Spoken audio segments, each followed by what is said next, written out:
to go through it. Yeah. And it's like, it's one of the worst pains I've ever felt in my life. And I would never, ever wish that even upon my worst enemy, to be honest. And it's something that I can never forget. After that, kind of my life just changed. After I blacked out and I kind of woke up and I saw my car, I was like, man, my mom's going to be pissed. That's my first thing. And I thought I was okay because I was on the floor. When it hit me is when I tried to stand up and I saw my legs just kind of like shut down, and I looked down and you have one leg looking at you, another leg looking at the other way. So it was just all bad. It was just blood everywhere. I had a white t-shirt, so everything went from white to red, so it's like I switched colors. And then after that, I kind of just, there was nobody around. I was in the freeway alone, so I kind of army crawled about a mile to try to find help because I saw an intersection. I saw where cars come in, and I ended up falling into a ditch. And I tried climbing that ditch over and over again because it's like if I stood there, I was gonna die for sure. But even though I knew my time was very short, I didn't know that I was I kind of had to just accept it and that I was gonna die there, even though I didn't want to. And the sad part is that maybe 10 minutes before that happened, I actually talked to my mom and I was like, I'll be home. And then that's what kind of like, it really hurt me in that sense because I knew that I was going to cause so much pain, even though it wasn't like my fault. And it was some other guys for his reckless, doing. So. What gave you the hope and the courage and the fight to climb up that hill out of that ditch to get up there? Well, first of all, I was crying like a little baby. I'll tell you that much. Oh yeah, because I wouldn't cry in that situation. Yes. So my thing is I did my mindset was I'm not dying here. This is not the way I'm gonna go. I was like, I need to fight. I need to keep going. Even though my body was like, this is it. My mom was like, nope, you gotta keep going. It came to a point where it's like I literally I just couldn't anymore. But my mind was like, yes you can, yes you can, yes you can.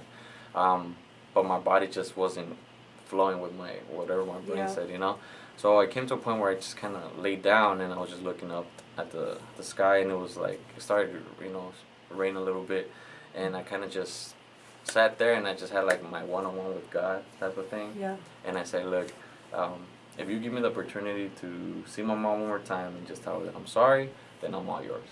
I accept it. If it's my time, it's my time. And after that, I just kind of like passed out. When I woke up again, I had a police officer. He was holding me. And then they couldn't find me because like the car was over there on a tree, folded in half, and then they found me by luck because of the trail of blood that I left behind. Oh. So that's how they found me. And then the firefighters came, paramedics, and the first thing they do is, how do we pick them up? I remember those words clearly. What did you think when you heard that? I mean, you already know that, obviously your body is, a mess at that point. What were you thinking and feeling? I mean. Well, to be honest, I was just, I knew I was going to die, first of all. I just didn't know how to cope with it. At the moment, you have a police officer that's holding you and saying, hey, son, you're going to make it. And you telling him, hey, can you tell my mom that I love her and that I'm sorry? And he'll be like, no, you'll tell her yourself. And I'm like, no, man. I was like, let's not kid ourselves. I know I'm going to die. Not even 5 minutes into it, they picked me up and they put me in the paramedics and the ambulance, and they're sending me to UCI. And then I flatline right there and then on the way. So. Yeah. So the one thing that stands out for me is hearing you say the police officer holding you and just saying you're gonna make it, and just to know that somebody, a perfect stranger, was giving you that love and support just to keep showing you that so you can keep fighting. Yeah. And then what do you remember after that? I think the most thing that I remember is when I flatline. That's one of the things like I really like, even till today, like when people ask me, it's like, oh, how is it to die? And they think it's a joke, and it's like, it's not really a joke. It's like one of the scariest things you can do, because first of all, if you die alone, it's scary because you have no one around, no one familiar face that you can be like, you know what, like, can you take care of this and that? I think it's one of the most scariest things. Second is, how you see your whole life just kind of like slow down. Your heartbeat slows down. All you can hear is like people's voices and everything just kind of like zooming in into like this little light, and then all you see is just like your vision starts going blurry, and you can hear just your breathing, and it starts slowing down, and then when you take your last breath, I think that's the most scariest thing. And then all you hear is just silence. It's just dark, nothing else. And then when you come back to life, it's more like it's like somebody gave you some like more like a Fedra, and you're just like this rush of energy, and you just come back, and all you hear is like your breathing just go, and then you're like, well, what the hell's going on, type of thing, When you were in your coma, how long were you in the coma for? 3 months. 3 months. Do you remember what the feeling was? Were you aware, or was your mind conscious or present? Did you feel like you were sleeping? Did you hear voices? Were you present to that? I knew that I had people around me, Okay. because I can hear them, but it's like you're trapped in your own body, but you can't move. The way they knew I was still alive was because they can tell by your feet, the way the coloring. Okay. And second, when my mom would talk to me, my heartbeat would race, and I would start crying. And you could just see tears come out my eyes, but I couldn't open my eyes. When I was in coma, it was like a dream. I don't know, whatever you want to call it. You go through this like different episodes, and it's not even about your life. It's like I was walking through deserts and like trying to find my way back, type of thing. And then all you hear is like, I call it heaven and hell, or in between, because it's like you hear all these people's voices, you hear people asking for help, and you can't see them. Was it frustrating? Was it like a frustrating? Yeah, it's like you feel like the sorrow, the sadness, like you can even feel evil. Like it's just weird. It's like a weird feeling. Even like talking about it gives me chills. And I ended up going into this tunnel where it's just pitch black, and at the far end you see like this light. So all I hear is this voice telling me, keep walking, you're almost there, everything will be fine, my son. So to me, it's like, that was scary. So I kind of just sat there, just like thought about, I was like, no, because if I do that, I'm going to die. And I'm going to die, it's like, I'm done. And that voice kept telling me, it's like, everything will be okay. So I ended up, finding the courage to actually walk up to that light. And it was a door. So when I opened it, it just kind of swallowed me up.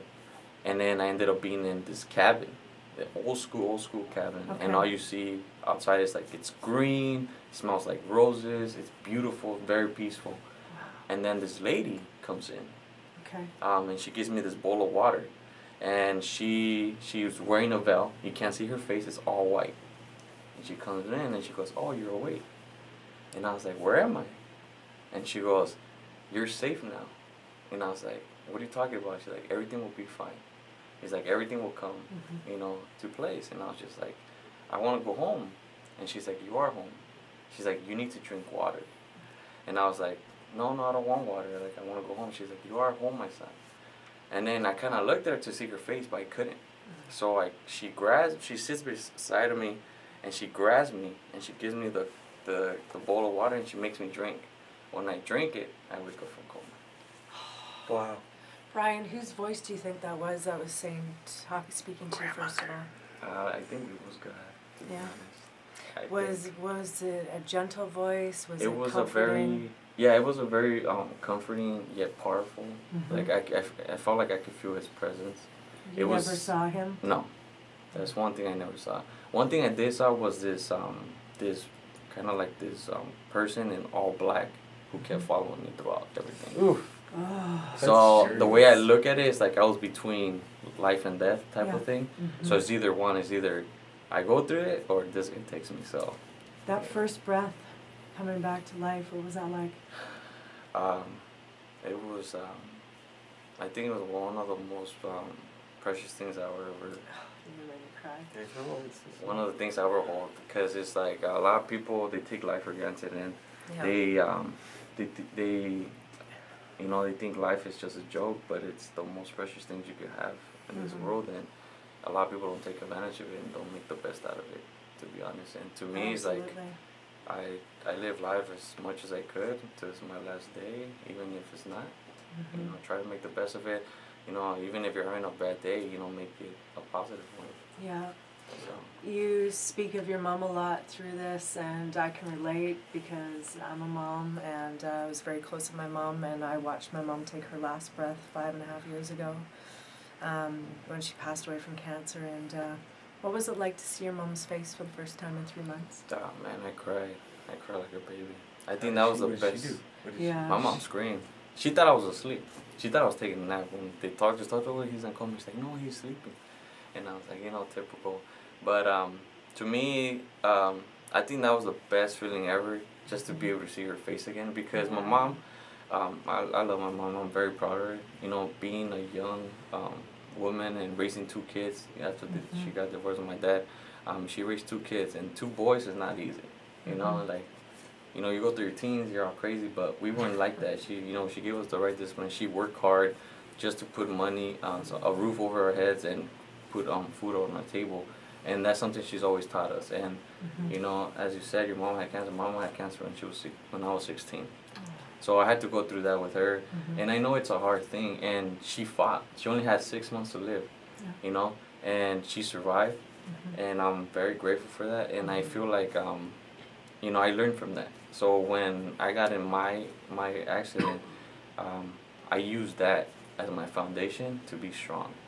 And I used whatever she taught us in life and whatever she went through, it taught me to be strong as well and to always move forward and give it your all and not to never give up type of thing. Amen to Mom. What's Mom's name? Because her name is Lorena Alvarez. So she's a guardian angel. Yeah. How did it change you, your accident and your, being in a coma and going through that experience? How did it change you as a person? How was life after? It was hard.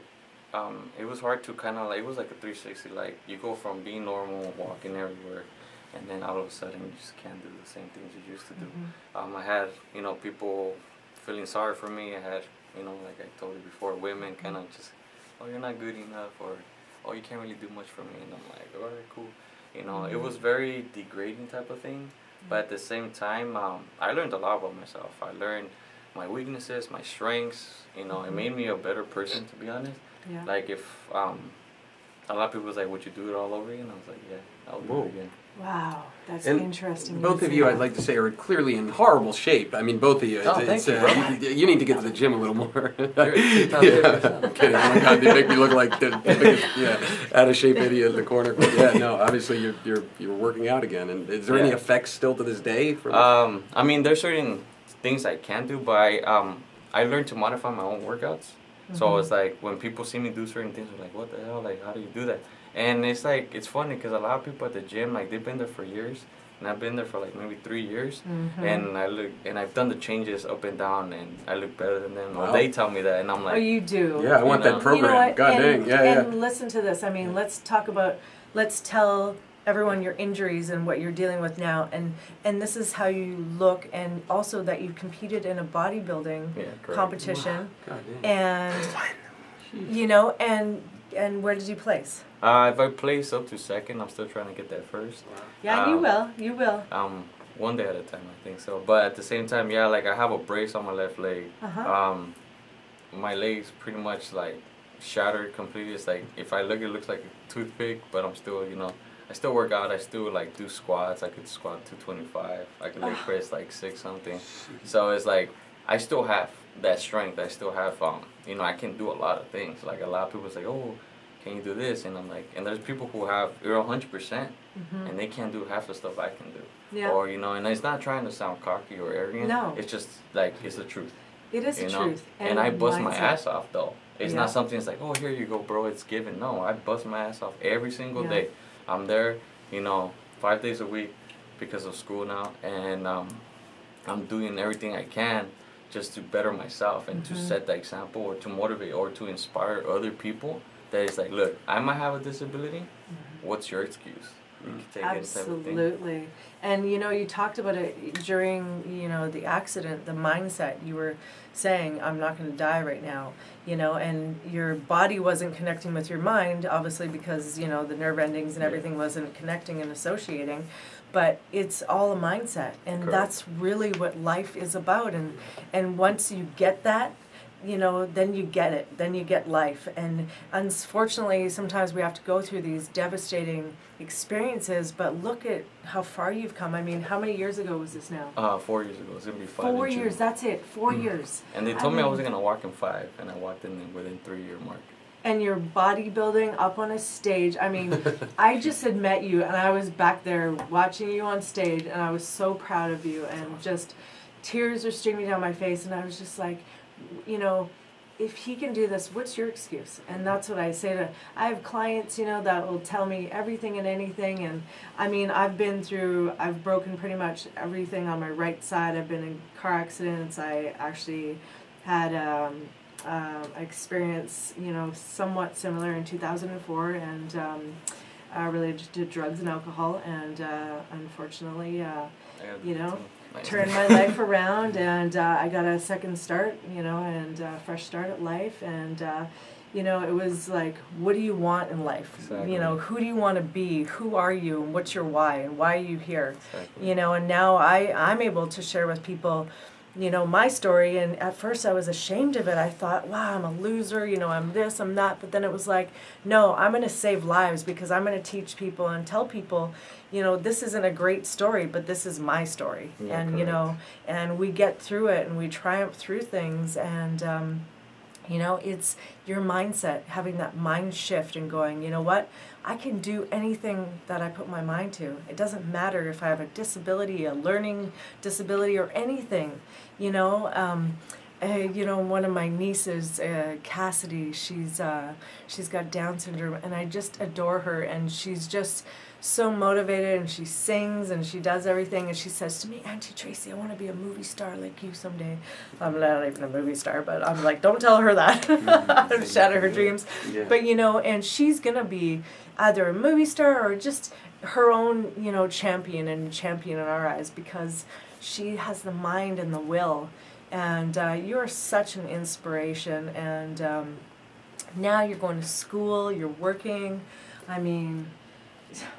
Yeah, right now I'm working on my physical therapist bachelor's. Mm-hmm. So hopefully one day I could be able to work at the Children's Hospital. Yes. That's my goal. Tom, I don't There you know, go. I know There's the that you connection. have, Yeah. you know, some Yeah, connections some pull there, there. but this man, I mean, you would be perfect for that, and I know putting, you know, this different energy out into the universe, and I know that will happen for you, and I will definitely pray for you that, you know, that happens for you, and I hope that the rest of you guys will too, because, Yeah. I mean, you're a miracle, and it wasn't your time, and I'm so glad that you're here to be with us and to share your story with the world. You just shared your story on BuzzFeed. That Yeah, was I did. such a cool. How do we get to see that? You could go on YouTube and just type in I died 3 times, and you could just my face will pop up right there, and you can look at it. So far, it has about 546K views, so it's, you know, it's really Watch you popping. guys. You know, it's a lot of people. I get a lot of DMs, a lot of Facebook messages. Hey man, like, you changed my life, or you motivate me to, you know, be better, or you just got me off depression, or like, you know, stuff like that, or they even, you know, ask me questions or like advice. Yeah. And to me, it's like I'm humbled that, you know, a lot of people around the world, they got to see that, and that I'm able to motivate and inspire them, and, you know, that no matter what you're going through life, anything's possible. Even if they tell you can't, Yep. man, you'll be surprised at what you can do. Absolutely. You know, when I had my injuries with my back and my neck and my shoulder and everything, and they were just like, you're never going to be able to train again, you're never going to be able to do this, you're not going to be able to walk. I mean, I was just like, no, no.